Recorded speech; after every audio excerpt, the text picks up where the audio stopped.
Hello friends, जो हमारा क्रियाशाली subject चल रहा है उसी में आगे बढ़ते हुए आज की क्लास में हम पढ़ने वाले हैं मलों का डिटेल, है ना। इसमें हम मूत्र पुरुष स्वेद को अलग अलग पढ़ेंगे डिटेल में और उनका प्रमाण पढ़ेंगे कितना होता है। चलिए शुरू करते हैं। तो यहाँ पर धातुएं और उनके संदर्भ में मल आचार्य चरक ने, बागभट्ट ने, शारंगधर, सुश्रुत ने थोड़ा सा अलग अलग बताया। कुछ कुछ चीजें अलग है, बाकी सब कुछ सेम है। तो चरक के अनुसार देखते हैं, पूछा जाता है, यहाँ से क्वेश्चन बहुत बनते हैं। तो क्रिया शारीर जैसे कि मैंने आपको पहले भी बताया है बहुत बेसिक है और इससे ज्यादातर क्वेश्चन इसलिए बन जाते हैं क्योंकि यही संहिताओं के जो सैद्धांतिक एरिया है वो इसको कवर करता है। ठीक है, तो रस का मल क्या होता है? कफ होता है। तो आप आगे जाके इसी में धातु की क्षय वृद्धि आने वाली है, वहां पर मैं आपको पढ़ाने वाली हूं कि रस धातु की वृद्धि में कफ की वृद्धि जैसे लक्षण मिलते हैं, रस धातु के क्षय में कफ के क्षय जैसे लक्षण मिलते हैं। ये हम पढ़ेंगे और एक्चुअल में जो टर्म दिया है ना, रस की वृद्धि में कफ की वृद्धि के समान लक्षण मिलते हैं, ये बागभट्ट ने बोला है। ठीक है, तो अब रस और कफ का कितना ज्यादा कोरिलेशन है? तो रस में जो मल है रस का वो क्या है? कफ है। रक्त का मल क्या होता है? पित्त होता है। हमेशा हम जब भी पढ़ते हैं पित्त को तो यही कोरिलेट करते हैं कि रक्त भी गर्म होता है, पित्त भी गर्म होता है। पित्त के समान जो लक्षण मिलते हैं रक्त में मिलते हैं, तो सेम रहता है। ठीक है, तो रक्त पित्त, रंजक पित्त ही रक्त का रंजन करता है, तो रक्त का मल क्या है? पित्त है। मांस का क्या है? खमल है। ठीक है, खमल क्या होता है आगे जाके पढ़ेंगे। जो कानों का मल होता है उसको खमल बोलते हैं, स्पेशली कर्णमल को। ठीक है, मेद में स्वेद, आपको पता है मेद मतलब क्या है? फैट है। जो व्यक्ति ज्यादा मोटा होता है, मेदस्वी होता है, उसको पसीना ज्यादा निकलता है। तो ऐसे करके हमको याद भी हो जाएगा कि मोटे व्यक्ति को पसीना ज्यादा निकलता है, मेदस्वी को तो मेद का मल क्या होता है? स्वेद होता है। और अस्थि का मल क्या है? केश और लोम है। तो केश, कैश रूपी मैंने आपको पहले पढ़ाया था। क्वेश्चन क्या बनता है? कैश रूपी केश रोम किसकी उपधातु है? इसके पहले हमने आपको पढ़ा दिया है और पहले, है ना। तो आपको कमेंट करके बताना है केश रोम किसकी उपधातु है और किसका मल है। मैं ही बता देती हूँ, केश रोम जो हमने पढ़ा था मज्जा की उपधातु पढ़ा था। ठीक है, और किसका मल है? अस्थि का मल है। ठीक है, इसको आपको अच्छे से याद रखना, जल्दबाजी में क्वेश्चन गलत हो जाता है। मज्जा का क्या है? अक्षिविट और त्वक स्नेह, स्पेशली आंखों का विट मज्जा का स्नेह है। कैसे याद होगा? देखिए, जब आप विष वाले चैप्टर्स भी पढ़ते हैं या कहीं भी पढ़ते हैं, है ना, वहां पे जो मज्जा धातुगत विष रहता है ना, वहां पे नेत्रों से रिलेटेड प्रॉब्लम जरूर मिलती है ना। आंखों के सामने अंधेरा छा जाना, तमोदर्शन, मज्जा धातु प्रदोषज विकार में मिलता है। तो मज्जा वाले में अधिकतर आप देखेंगे नेत्र की प्रॉब्लम मिलती है। तो मज्जा का मल क्या है? अक्षिविट और त्वचा का स्नेह। शुक्र का इन्होंने कोई भी मल नहीं माना है। ठीक है, क्योंकि ऐसी चीज है ये आपको और एकदम पूरा जिंगल से याद नहीं होने वाला है, बनता ही नहीं है इसका, आपको थोड़ा समझना पड़ता है। कुछ कुछ चीजें मैंने पर्टिकुलर आपको बता दिया है। ठीक है, बागभट्ट जी ने वैसे ही बोला है, कफ है, पित्त है, खमल है, प्रस्वेद, स्वेद की जगह प्रस्वेद बता दिया। यहाँ पे केश रोम है, यहाँ पे उन्होंने नख बोल दिया। तो ये भी बहुत पूछा गया क्वेश्चन है, किस धातु का मल होता है? नख। तो अस्थियां कैसी होती हैं? हार्ड होती हैं। नख भी कैसा रहता है? हार्ड रहता है। ठीक है, तो अस्थि धातु का मल होता है नख और साथ में रोम तो है। नेत्र त्वक स्नेह सेम है। शुक्र का मल होता है ओज। जब हमने आपको इसके पहले ओज पढ़ाया था तो वहां पर हमने ये भी बताया था कि शुक्र धातु का मल बताया है बागभट्ट जी ने ओज। और कैसे कोरिलेट किया था? हृदय में मल वैसे नहीं होना चाहिए, लेकिन उन्होंने मल को बताया है। किसका? ओज का। शुक्र का मल क्या बताया? ओज बताया। ठीक है, सुश्रुत शारंगधर का देखते सब कुछ सेम है ना। प्रस्वेद, नख, रोम और नेत्र त्वक स्नेह। शारंगधर के ये सुश्रुत शारंगधर का शारंगधर यहाँ नहीं लिखेंगे, है ना, यहाँ पर है। शारंगधर को नहीं लिखना, यहाँ शारंगधर का अलग है। शारंगधर जी ने क्या किया है? स्पेसिफाई कर दिया। यहाँ पे पित्त बोला तो कौन सा पित्त है, खमल बोला तो क्या होता है। ठीक है, ये सारी चीजें स्पेसिफिक जो बोली हैं किस स्थान का होता है वो शारंगधर का है। ठीक है, तो उन्होंने रस का मल क्या बोला? जिह्वा, नेत्र, कपोलगत जल। जिह्वा का हो, नेत्र का हो। कपोलगत जो जल है ना वो रस धातु का मल है। तो रस कैसा होता है? लिक्विड होता है। जल भी तो लिक्विड है ना, ठीक है। पित्त है तो भाई कौन सा पित्त है? रंजक पित्त है, क्योंकि आपको पता है रक्त का रंजन कौन करता है? रस का रंजन रक्त में परिवर्तित कौन करता है? रंजक पित्त करता है। तो स्पेसिफाई कर दिया। खमल होता है मल, लेकिन कहाँ का? कर्णविट का, ठीक है। फिर प्रस्वेद कहाँ का? जिह्वा दंत कक्षा मेढ्र का मल। जल बोले तो रस का, मल बोले तो किसका? मेद का, ठीक है। लेकिन यहां पर भी जिह्वा, यहां पर भी जिह्वा, कैसे याद रहेगा भाई? यहाँ पे जिह्वा का जल है, यहाँ पे जिह्वा का मल है ना, दंत कक्षा मेढ्र आदि का मल। फिर अस्थि आता है तो नख हो गया, बाकी ये नेत्रमल हो गया। लास्ट में बहुत इंपॉर्टेंट है, शुक्र की जो मल होता है वो क्या होता है? मुख स्निग्धता पीटिका, युवान पीड़िका, शुक्र का मल है। देखो शुक्र जब प्रादुर्भाव होता है शरीर में, युवावस्था में प्रवेश करता है, तो क्या होता है? व्यक्ति जब युवावस्था में प्रवेश करता है तो उसको बहुत सारी युवान पीड़िकाएं निकल आती है ना। तो ऐसे आप याद रख सकते हैं कि शुक्र का मल युवान पीड़िका। और डलहन जी ने क्या बोला? श्रमश्रु बोला है ना। तो डलहन ने दाढ़ी मूछ बता दिया और शारंगधर जी ने क्या बता दिया? युवान पीड़िका बता दिया। कंप्लीट हो गया। चलिए आगे बढ़े। मल का श्लोक, मलिनीकरणात् आहार्य मत्वान मलाहा किसका है? संग्रह जी का है। अच्छे से याद रखिएगा, रेफरेंस पूछा जा सकता है। तो जो शरीर को मलिन करे अर्थात आहार के किट्ट भाग से उत्पन्न होने मल कहते हैं। मलिनीकरणान मला, शारंगधर का इनका मलिनीकरणात आहारात करके आ जाता है तो अष्टांग संग्रह का हो जाता है, ठीक है। अरुण दत्त ने मल को क्या बोला है? दूष्य बोला है। अब अंजलि प्रमाण देखते हैं। जब हमने आपको क्या पढ़ाया था? सभी धातुओं का अंजलि प्रमाण पढ़ाया था। वहां पे हमने एक नंबर, फोन नंबर याद कराया था, 980201.5 सप्त धातु का था। फिर मूत्र पुरीश स्वेद हम हमेशा क्रमशः पढ़ते हैं, उसमें 4, 4 में 3 जोड़ा 7, 7 में 3 जोड़ा 10, ऐसे पढ़ रहे थे है ना। 4, 7 और 10 मूत्र पुरीश और स्वेद, ऐसे करके आपको याद आ रहा होगा अभी, ठीक है। महाभूत, महाभूत किसने बताए हैं? बाघभट्ट जी ने। लेकिन कर्म देखिए, कर्म किसने बताए हैं? सुश्रुत जी ने बताए हैं। महाभूत का जो संगठन है मूत्र पुरीश स्वेद में बाघभट्ट जी का है। क्या क्या है? पुरीश कैसा होता है? हैवी होता है ना पुरीश, हैवी। वही जल में डालते हैं तो डूब जाता है, तो समझ लेना आम पुरीश है। तो इतना तो याद हो गया। जल में हम कुछ डाल के परीक्षण करते हैं ना पुरीश का, याद है? कमेंट करके बताना भाई आ रहा है कि नहीं आ रहा है। जल में पुरीश को डालकर परीक्षण करते हैं तो पासे पुरीश पासे पृथ्वी याद कर लेना, और जल में डालते हैं तो डूब जाता है। तो पृथ्वी प्लस जल, हैवी हैवी होता है तो पृथ्वी जल हो गया। फिर मूत्र कैसा होता है? लिक्विड होता है ना, तो जल होता है और फिर थोड़ा गर्म भी रहता है। यूरिनेशन ठंडी के दिनों में पता चलता है कैसा रहता है? गर्म रहता है। लिक्विड भी रहता है और गर्म भी रहता है। बस जस्ट स्वेद में इनका क्रम चेंज हो जाता है, यहां अग्नि यहां जल। कैसे याद करोगे? देखो पसीना कब निकलता है? जब आप गर्मी में जाते हैं, अग्नि के संपर्क में जाते हैं, तो आपको पसीना जल रूप में निकलने लगता है। तो याद हो गया, अग्नि जल, यहां पर जल और अग्नि। कर्म देखते हैं, पुरीशम उपस्तंभ वायु अग्नि धारण, बहुत इंपॉर्टेंट है। वायु और अग्नि का धारण कौन करता है ना? तो सुश्रुत जी ने बताया वायु अग्नि का धारण पुरीश करता। महाभूत पृथ्वी जल है।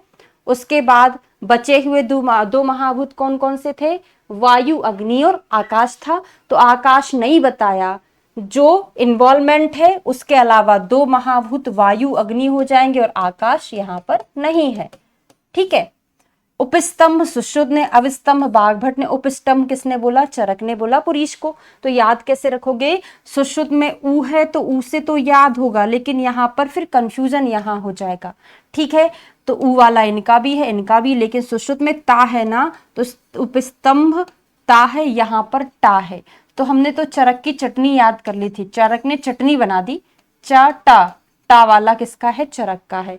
और बाघभट्ट मतलब अष्टांग, अष्टांग का श्लोक टर्म कहां से शुरू है? आ से शुरू है। अब स्तब्ध हो जाएगा। क्लियर है? चलिए आगे बढ़े। मूत्र में क्या है? वस्ती का पूरण करता है। मूत्र जो होता है वस्ती को पूरित करता है, ब्लैडर को भर के रखता है। और विक्लेद कृत मूत्रम, विक्लेद का मतलब होता है क्लेद का वहन करने वाला होता है। क्लेद को बहाता कौन है? मूत्र बहाता है, क्योंकि ज्यादा मात्रा में निकलता है, लिक्विड होता है, तो क्लेद को बहाने का काम करता है। और क्लेद को धारण कौन करता है? क्लेदत्वम, वो स्वेद करता है। कैसे याद रहेगा? पसीना जो है कम मात्रा में निकलता है, कम रहेगा, तो जहां पर रहेगा वहीं पर रहेगा ना, धारण करेगा। और बहाना कौन करेगा? मूत्र करेगा। तो विक्लेदकृत, और ये क्या है? स्वेदाक्लेदा त्वक सुकुमारिका, त्वचा में सॉफ्टनेस लाता है, सुकुमारिता लाता है। तो स्वेद हो गया। अब इसका थोड़ा सा डिटेल पढ़ते हैं, ठीक है। पुरीश पर्याय क्या है? शक्रत है, मल है, किट्ट है, शमल है, वर्च है, उच्चार बहुत इंपॉर्टेंट है, उच्चार। और विष्णु अवस्कर, ये भी बहुत इंपॉर्टेंट है। विष्णु अवस्कर पुरीश को बोला है। विष्णु पाद अमृतम किसको बोला जाता है? विष्णु पाद अमृत वायु को बोला जाता है। पता है ना आपको? प्राण वायु है, शायद प्राण वायु है ना। पुरीश निर्माण प्रक्रिया का वर्णन किसने किया है? बहुत इंपॉर्टेंट है। तो बागभट्ट जी बोलते ना, अपन हमेशा बोलते हैं शुक्र का मल बताया, ओज में भी मल बता दिया। तो बागभट्ट जी ना मल के बारे में ज्यादा बातें करते थे, मतलब इनके दिमाग में क्या था? मल था, है ना। तो पुरीश को बागभट्ट जी ने इसकी बनने की विधि का वर्णन बागभट्ट जी ने बताया।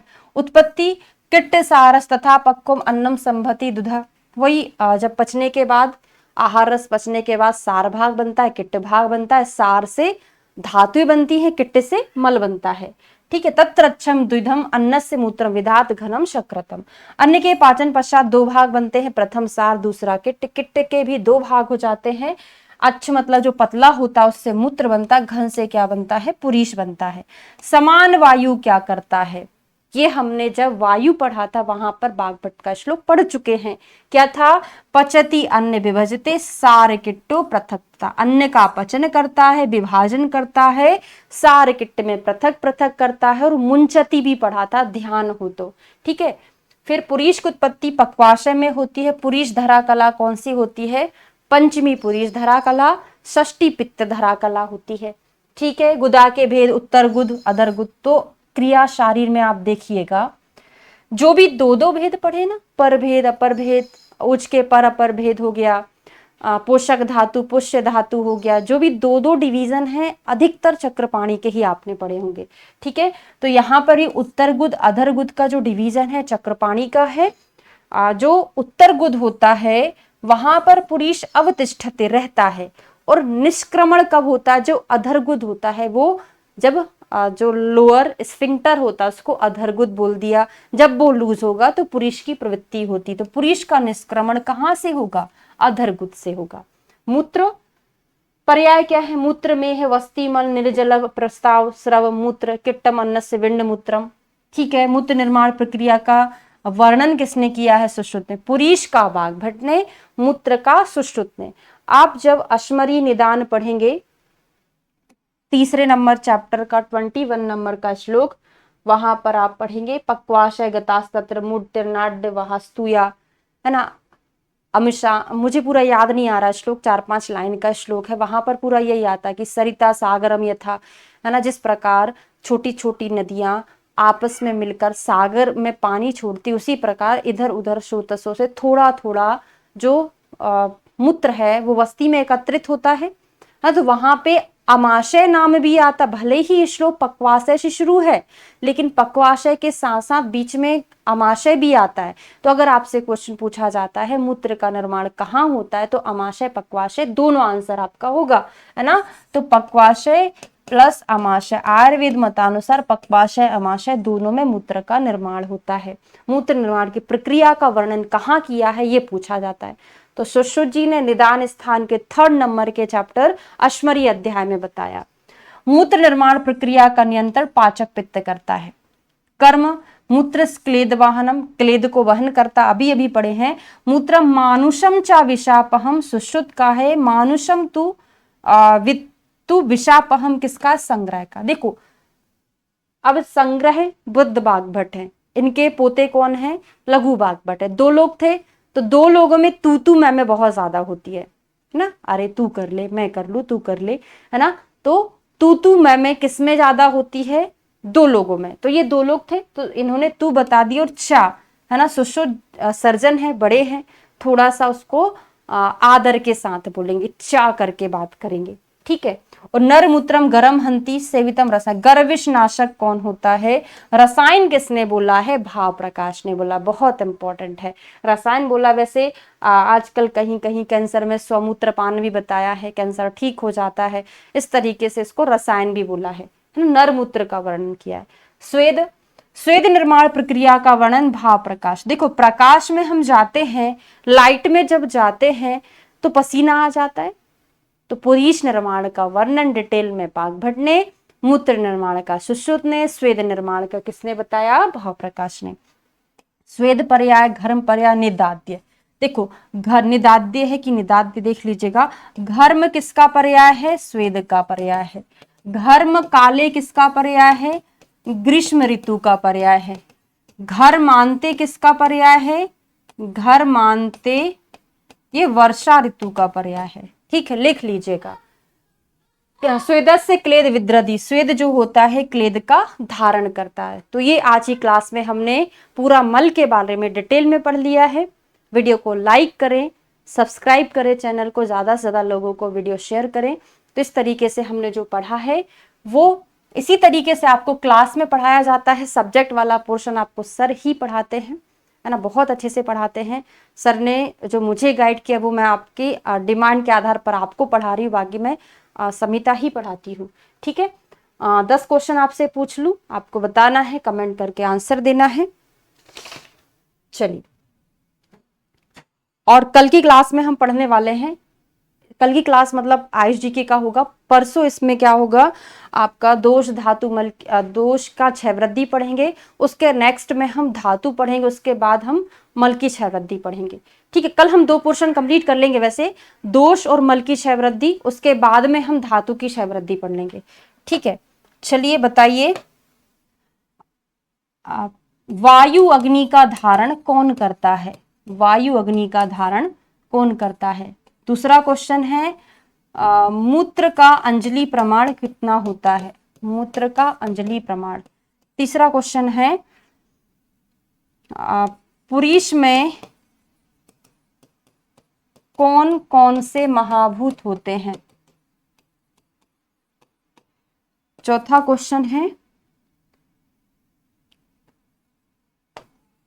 क्लेद का धारण कौन करता है। पांचवा क्वेश्चन है, मूत्र का निर्माण कहाँ होता है, मूत्र का निर्माण शरीर के किस भाग में होता है। छठवां क्वेश्चन है, आचार्य सुश्रुत ने मूत्र निर्माण की प्रक्रिया, मूत्र निर्माण की प्रक्रिया का वर्णन कहाँ पर किया है। सातवां क्वेश्चन है,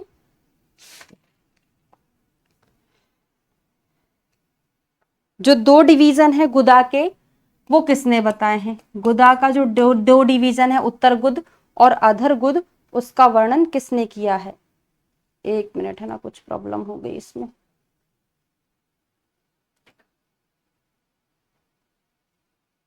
हाँ, ओके, कंटिन्यू चल रहा है, ठीक है ना। 8वां क्वेश्चन है,